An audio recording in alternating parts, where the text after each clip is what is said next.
کٹو ایک موٹی سی لال مرغی کا نام تھا۔ وہ ایک مغرور مرغی تھی، اپنے سوا کسی کو خاطر میں نہ لاتی تھی، اور جب وہ انڈا دیتی پھر تو اس کے مزاج ہی نہ ملتے۔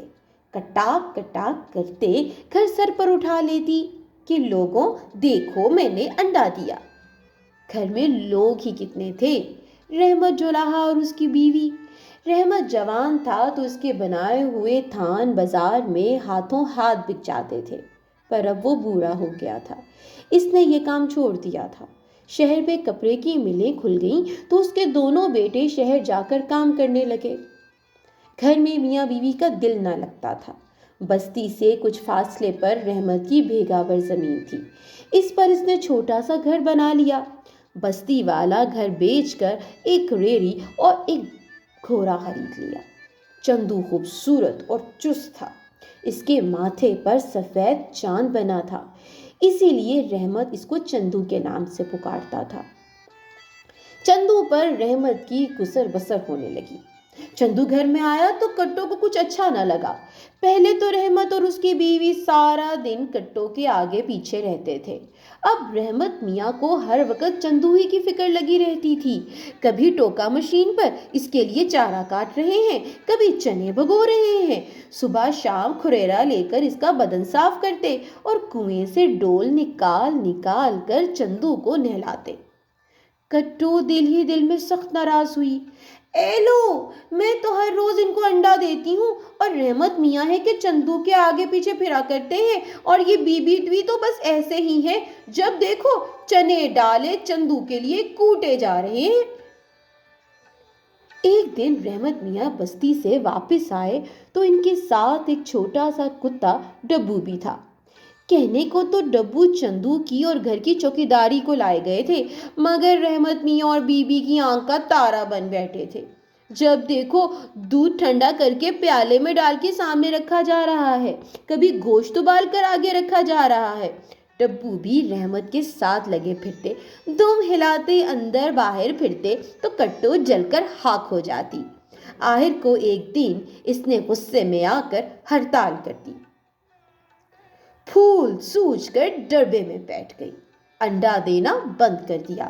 کوئی ہاتھ لگانے کی کوشش کرتا تو اور بھی پر پھلا لیتی اور روٹھی روٹھی آوازیں نکالنا شروع کر دیتی۔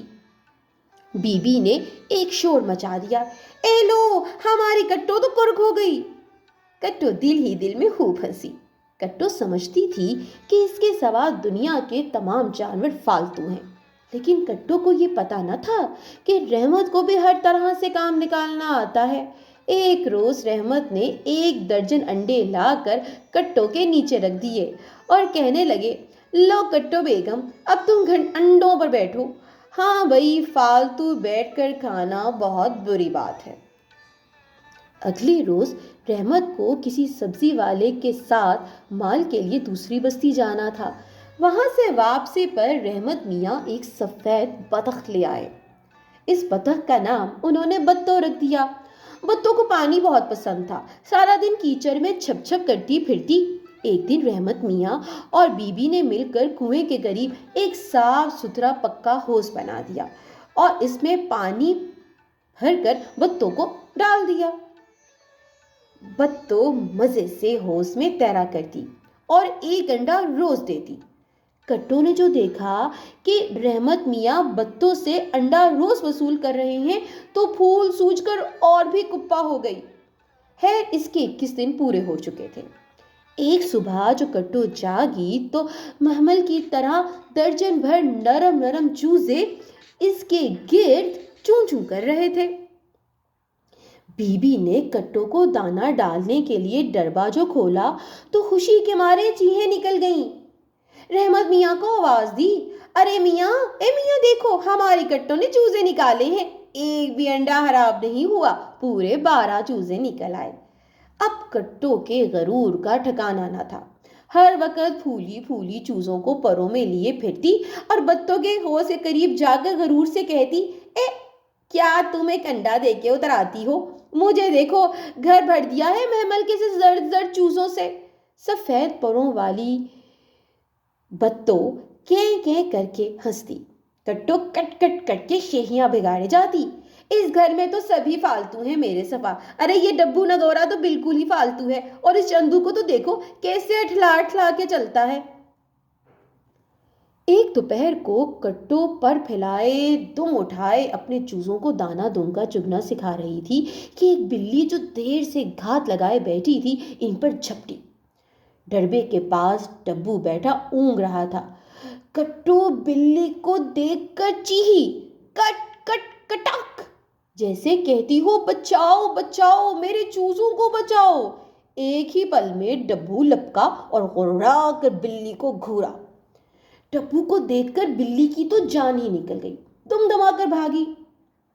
ڈبو اس وقت تک بھونکے گیا جب تک کہ بی نے آ کر چوزوں کو ٹاپے کے نیچے بند نہ کر دیا. کٹو تھر تھر کانپتی بتوں کے پاس پہنچی اور اپنی زبان میں بولی, اری بہن یہ ڈبو تو بڑے کام کا ہے, یہ نہ ہوتا تو آج میرے بچوں کی جان بچنی مشکل تھی. بتوں کہہ کر کے ہنسی اور بولی, ہاں دیکھ لو دنیا میں فالتو نہیں ہوتا کوئی.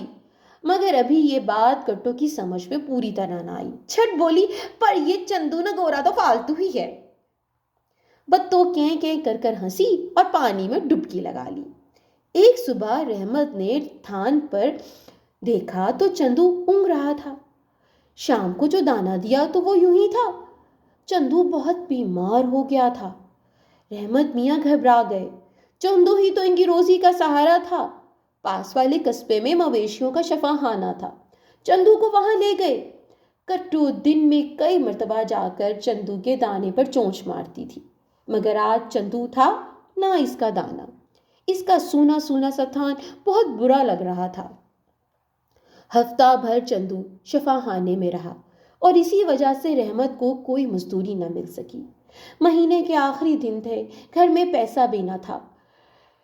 کٹو کے بچے بہت بھوکے تھے.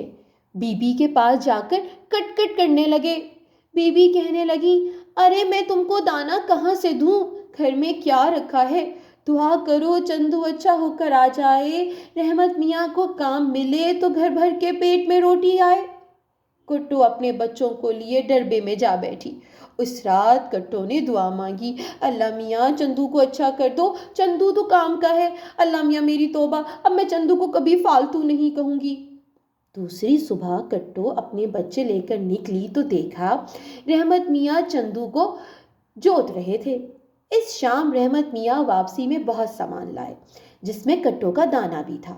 اور پھر کٹو نے دانے پر چونچ مارتے مارتے سوچا, بت تو سچ ہی تو کہتی ہے, دنیا میں کوئی بھی فالتو نہیں.